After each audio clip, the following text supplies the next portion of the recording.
So, welcome to another episode of Sports Extra. I mean, we're totally enjoying bringing you sporting action. My name is Ruimbo Chakureka, and I am your host. Well, there's a lot to be talking about today. Over the weekend, we saw the biggest sport in the country finally electing the man and getting out of the chaos and all of the nonsense that we were seeing in the build up to the election. Yes, if you haven't heard it, it is Mr. Nqobile Magwizi, who is now the new ZIFA president. And of course, he will be in that seat for arguably the next 4 years. And then we'll see after those 4 years who will then want to, take over him, or if he will be looking to continue as well within that particular regard. But that's not the only thing we'll be talking about. Zimbabwe Cricket released its squads for the Ireland tour, which is set to start next week and there and thereabouts. So we're going to be talking about some of the selections, who should be in, who should be out, who have obviously got a point to prove, and all these wonderful things. And then, of course, we're going to finish off the show taking a look at what is happening in terms of European football. Manchester United surviving by the skin of their teeth, but also at the same time, Manchester City somewhat now going on a roll. They beat Chelsea by 3 goals to 1. Just in case you didn't hear about that, we'll be talking about it and analyzing it through this wonderful show of Sports Extra.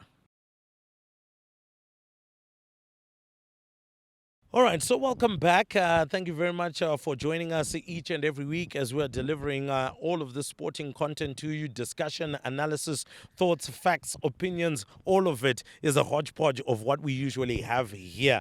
And of course, I'm going to introduce my guest, Brian Matamba. He's not a stranger to our Sports Extra platform. Brian, great to have you. I know obviously you're making a massive statement with your T-shirt there, but nonetheless, great to have you. Thank you for having me, Leandro.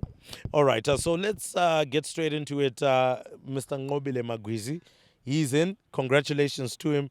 A resounding victory, getting 61 of the 78 votes. I mean, there was nothing for Marshall Gore, Martin Kweza. In fact, Makwinji Somapiri actually got zero. Zero. And it's quite sad. And he's a local footballing legend. But anyway, nonetheless, Nqobile Magwizi is in.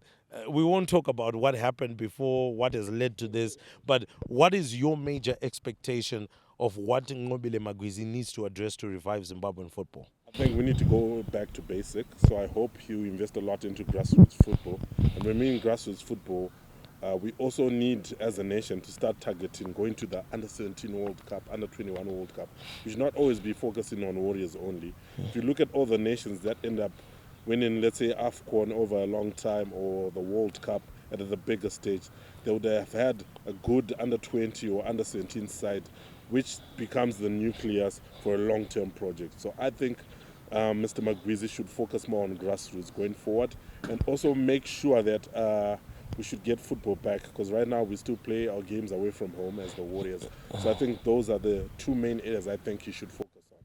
All right, now obviously at the present moment, before he came in, we saw the likes of the ZIFA village now being fixed up, and we spoke about that here on Sports Extra.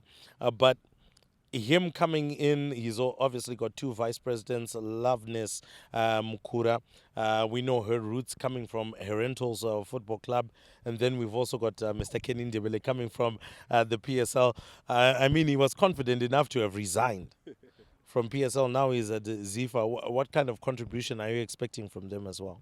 Given that Mr. Ndebele has got a lot of experience, that he's been the chairman of Boso Islanders, which is one of the biggest teams in the country, has been the chairman of the PSL, and he's been fairly doing well at the helm when he was at PSL.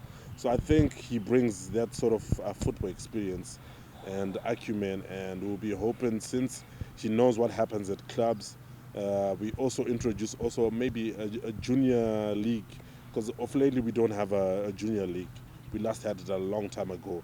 But if you ask a lot of legends, your likes of your Bunjiras, and so they all know that they used to be Caps Junior.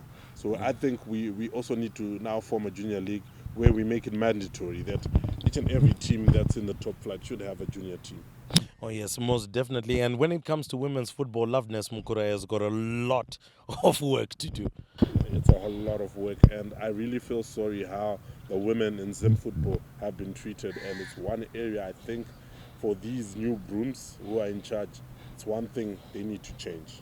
Yes, hopefully they can sweep it up and mop it up and make it look as clean as it should. We know that there was a bit of intervention when the Heart Women's Soccer League or Super League came through. An interesting tournament and ended quite well, but had many background issues concerning that one. But I know that for others, there are quite a number of candidates as well that failed to make it through. So we spoke of Makwinji Somapiri; he didn't make it. Others like former Warriors coach Sunday Mofu Chidzambwa, he didn't make it into it. Is this another blight on former footballers that maybe there's just not enough confidence for them to run football? All right, if you look at it, sometimes running administration and playing football are two different things. Yeah. Yes, you might have played at the highest level, club legend or national team legend, but that does not necessarily mean you have the pedigree to become an administration. I know as fans and worldwide, we've seen in Cameroon where you have Eto'o at the helm, Ivory Coast, Didier being involved in football. Would like to see maybe something like that in Zimbabwe. But I just think for now, the council and people who voted feel the Zimbabwean ex-legends of footballers don't have that acumen to lead for now. I think that's how they saw it, because their voting pattern tells a story. Well, it tells us a very massive story. But in any case, I would love to hear your thoughts and your comments as well. We've got a new sheriff in town. That's, of course, our new ZIFA president, Mr. Nqobile Magwizi. Here's the two vice presidents, Mrs. Loveness Mukura, as well as Mr. Nqobile. What are your expectations? What do you want to see them actually doing in order to get Zimbabwean football to the highest level? We've heard the thoughts of Brian. I've got my own thoughts, but what are yours? Make sure you stay tuned, because when we get into the next segment, we're going to be talking about what happened right here where we're sitting and we're having this particular episode. And that is, of course, the Paramount Garments Harare Under-20 Rugby League.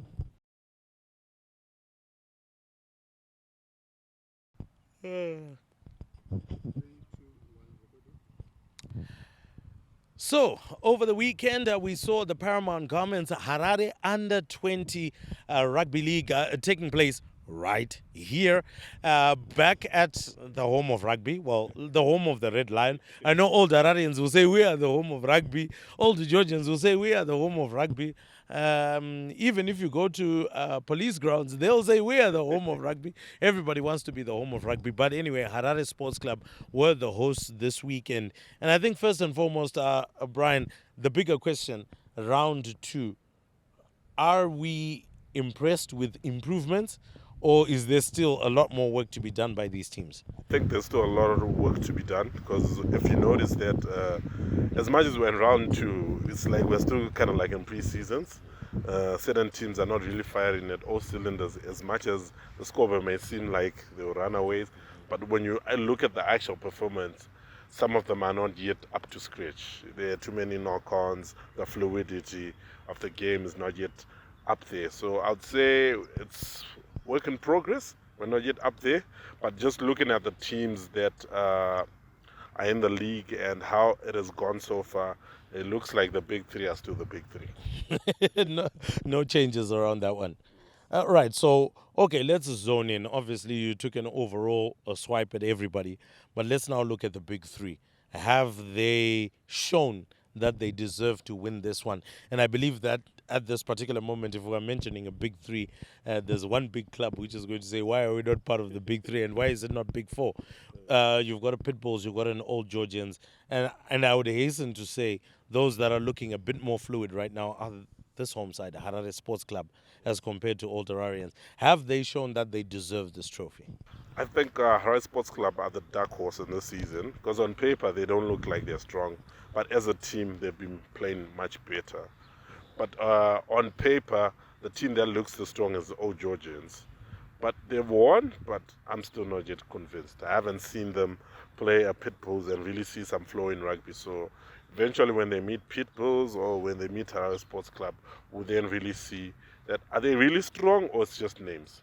Yeah, and when we're talking about names, they're carrying maybe the bulk of the current training squad for the Zimbabwe junior Sables, the under 20 side.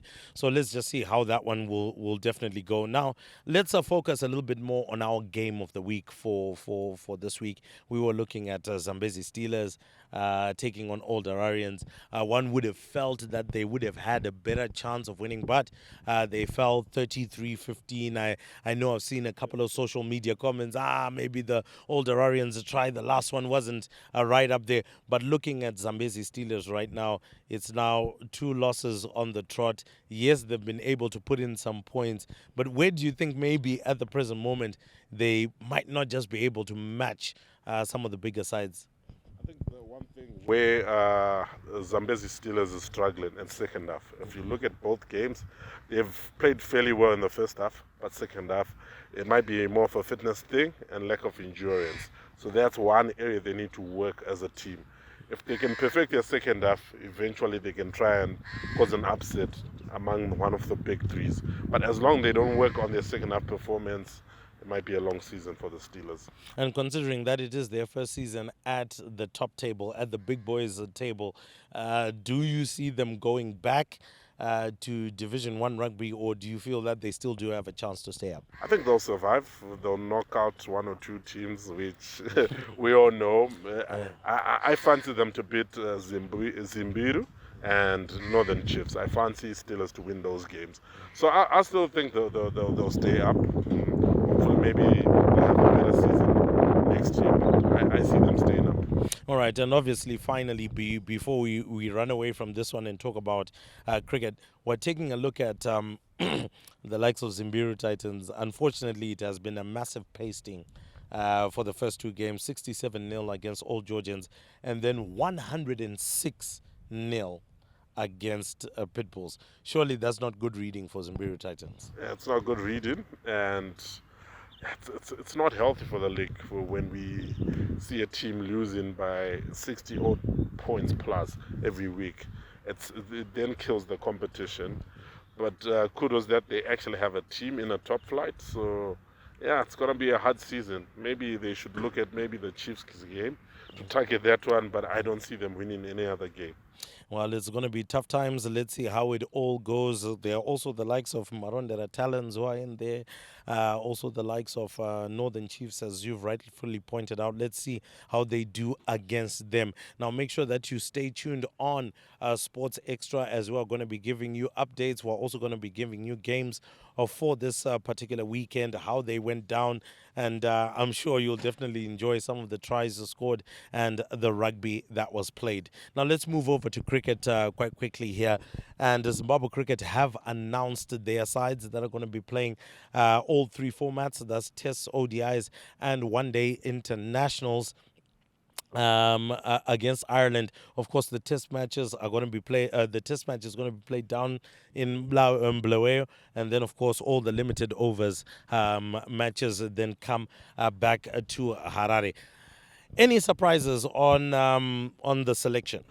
It was quite an interesting selection. If you really look at all 3 teams selected, the fans have been crying out that selection has not been fair of lately. And also, apart from fans, there's the controversial audio that leaked. So there's been a whole lot of talk in Zim cricket about selection. But when I really dissect at the test squad, finally Nick Welch has finally gotten a call up for the test. He's yet to be capped in the test. He's only been capped in the T20 for Zimbabwe. And if you really look at the test squad, the selection really looks fair this time around. They've really picked people who've been in form in the Logan Cup. Probably the player who you might think might have been hard down is Nick Welch's brother, Matthew Welch, who's also a batsman and a wicket keeper. But given that there are a lot of games this year, I think you eventually get some game time later, since there's still more tests in the year. There's the tour to England, which we're going to play test. South Africa is going to come for a test match. Sri Lanka is going to come for a test match. So I think Matthew will eventually get his time. But just going back to the other sides, quite an interesting seeing Wesley Madibe bounce back. He's been struggling for form. Despite scoring 100 recently in the Logan Cup, he's been struggling for form, but he's been called up for the T20. Maybe he needs more time. Sometimes taking a person away from the squad can kill their confidence. Yes, he's not bringing the runs, but maybe just keep him for a bit. Maybe eventually it will pay off. All right. Also, one of the others that was selected, Vincent Masekesa, he comes in, uncapped player, a leg spinner. That's something that we really have been struggling for. I know Brendan Mavuta came into the side, but didn't really have much of an impact down in the test match, down in the matches against Afghanistan. Wasn't able to really bring any breakthroughs. Is this something that you think maybe might just play a hand? Yeah, we do need a specialist spinner. We just don't need an ordinary spinner. We need a wicket-taking spinner. And the last two wicket-taking spinners we had was Raymond Price and Graham Creamer. They are the last two spinners who would really take wickets. The rest, most of them are more part-timers. Yes, they do take wickets here and there, but they are not those type of spinners where they put a team on the ropes.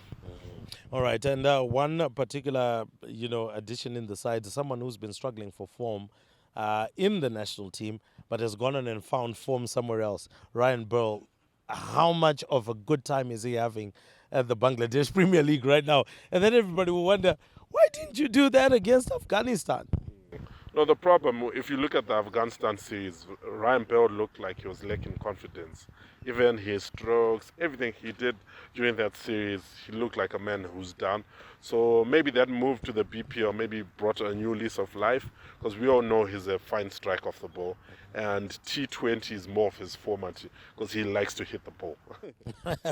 Well, let's see whether he'll be able to do very well in that particular regard. But there's so much that Zimbabwe Cricket, particularly as the players, need to do if they're going to be competing at the highest level. Well, that brings us to the end of this particular portion of Sports Extra. Make sure you stay tuned, because what's coming up next is we're going to be discussing what is happening on the international scene.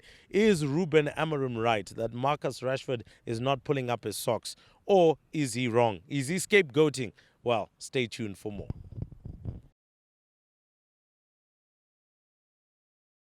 Well, it was a brilliant weekend for Manchester City fans. They overcame Chelsea with aplomb, actually, winning by 3-1. And on Saturday, believe me, quite a number of bars and areas that were watching that football ensured that the citizens had a good celebration. Here in Zimbabwe, Chelsea are called Mabinya, and Mabinya akabinyurwa. That's exactly what happened. If you also were on our social media platforms, you would have seen one or two fans that came out and said, yes, Chelsea would win 3-0. Wasn't going to happen with Nicholas Jackson in there. And with the way they wasted chances, Brian, honestly, Chelsea threw that game away and gave it to Manchester City. They definitely did. And they say that in any professional sports, if you don't take your chances, you get punished. And if you look at Chelsea, if they were clinical, they would have been 3-0 up by halftime and would be out of sight. They would have wrapped up the game, but they kept on missing chances. And second half, it was a different ball game. Yeah, but ultimately, look, Robert Sanchez, particularly on the second goal, look, it was 1-1. It was just really nothing much was happening in the match. Manchester City were not incisive in the final third and so on. But Robert Sanchez comes out with an absolute howler. Comes out literally out of his own box and gives away a ball to Erling Haaland, who was not going to miss from there. Yeah, that was a gift, that second goal. You could ask, where was he going? Ultimately, he was trying to catch a bus back to London, because clearly he didn't want to be goalkeeping there. And then ultimately, of course, Phil Foden finishing off a beautiful counter-attack. But for Manchester City, are they back? We could argue, because midweek in Champions League, so, but in the league, the form is better. They've won 2 games on the bounce. Is it 2 or 3 now No. on the bounce? So in the league, it seems like the form is coming back. But overall, I say let's give it another 5 games because next game they're playing Arsenal. And after Arsenal, they got Nottingham Forest, they got Newcastle. So let's wait. Are they really back? Yeah, Pep Guardiola has got quite a lot to do. Let's look at other matches. The Manchester United itself had to depend on the butcher of Amsterdam, that's Lisandro Martinez, to get them out of jail, albeit with a deflected strike. So clearly problems are continuing. But what more about the comments made by Ruben Amorim? Rashford, I think he's been, me personally, given my jersey and the team I support, I'd say I think Rashford is a bit overrated, and maybe the coach has seen certain things in training that he's not pulling his weight. He's not working hard. Because of late, even his form before even Ruben came to Man United, he was off color. He was missing sitters. He was not scoring. So maybe it's time for him to move on. Well, and it's so right. I guess that you say that. Look, he seemed off color before Ruben Amorim came. Ruben Amorim is here. Tried to give him a chance because I think with the media, Ruben Amorim was always like, no. He's sick. He's ill. He's recovering from something, from a flu, from what? But then he then came out with the statements, particularly over the weekend, and he just said, look, you know what? I would much rather put our 63-year-old goalkeeper coach in the squad on the bench than to put somebody who's not willing to train and work hard. Yeah, it could be an attitude problem. Maybe that's why the coach has come out and really exposed, because eventually people will start saying, you're not scoring goals, but you're not playing Rashford. So I think the coach had to use that as an example that it's not like I don't want to play him, but he's not putting his weight. And more importantly, Ruben Amorim is not the first manager at Manchester United to say this. Yeah, we remember the special one. Jose Mourinho said the same thing about Rashford, and people were quick to pounce on Mourinho and say he's been unfair on the kid. Given that Rashford is a golden child, is a local boy, is a player from the academy, so people were quick to say hands off him. Mourinho is wrong, but over time, it seems like Mourinho was onto something. So in any case, well, that's Ruben Amorim's issue with Marcus Rashford. Let's see whether that will actually pay dividends. Others are supporting Amorim. Others are saying, Rashford is being too harsh. But in any case, let's see how that one goes. Let's move over to Italy. Serie A. Napoli, all of a sudden, making a stake for the title. 6 points clear. Antonio Conte. No, Conte. Yeah, Conte. And it seems like he knows how to get the best out of Lukaku. I don't know. Remember, even when he was the manager at Inter Milan, he got the best out of Lukaku. I don't know. Yeah. Maybe, I don't know. Maybe Lukaku understands him better. I don't know. Waves his magic wand ultimately. And even the likes of Scott McTominay, who's the one who won the penalty for the winning goal as well, seems to have a new lease of life at Napoli. Do you also feel that maybe at Man United, yes, it was time for him to just go have a new lease of life, or did they just let one of their gems go? I wouldn't say Manu left one of their gems go, because if you look at McTominay's last few years, he was now dipping, like performance-wise, they're not up there. So it was time for actually him to move on. And sometimes it happens in football. When you go to a new club, you get a new lease of life, you start enjoying your football again, and you start expressing yourself. So I think that's what's happening. Change of environment, new club, new challenge, and he's playing his best football game. Ultimately, talking about new football, Kylian Mbappe scoring his first hat-trick for Real Madrid. How huge is that for his confidence? He needed that, but if you look at the past month, it seems like he's slowly getting his confidence back, and he's hitting the back of the net, and he's now hitting some of those performances we know that Kylian Mbappe like. We know he likes to dribble, he likes to take on defenders and score beautiful goals, and we're slowly seeing that. Can Mbappe match Cristiano Ronaldo in his time at Real Madrid?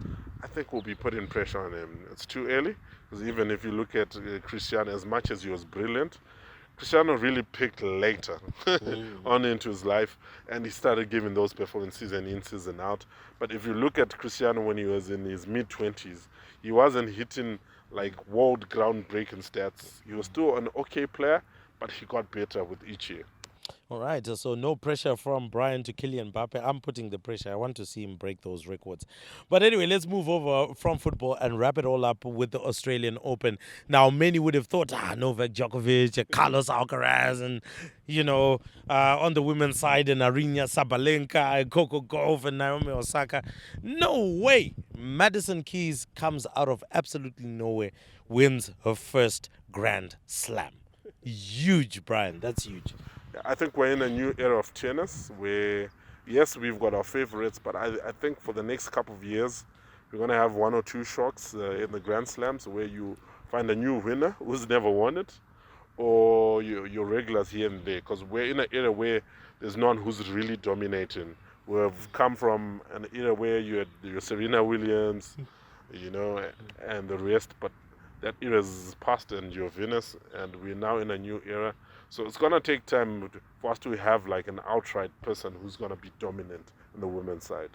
Oh, yeah, but wow, well done to Madison Keys. That was a huge, huge performance against a touted favorite who was looking to actually grab that trophy for the third consecutive time. And that's Aryna Sabalenka. But anyway, she'll have to try and do it in 3 other years if she can. But let's move over to the men's side. Yannick Sinner seems to be now the new darling. He was able to pick it up. Alexander Zverev Munyama continues Grand Slam final after Grand Slam final, but can't just be able to get over the line. But for Yannick Sinner, he picks up a Grand Slam.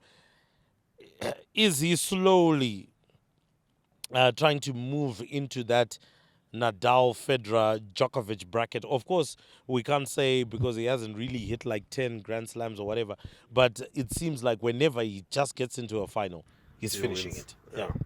Yeah, we could say he's slowly getting there, given by his performance. But like you said, we should not rush and say he's now hitting the Nadal era, because that was a golden era.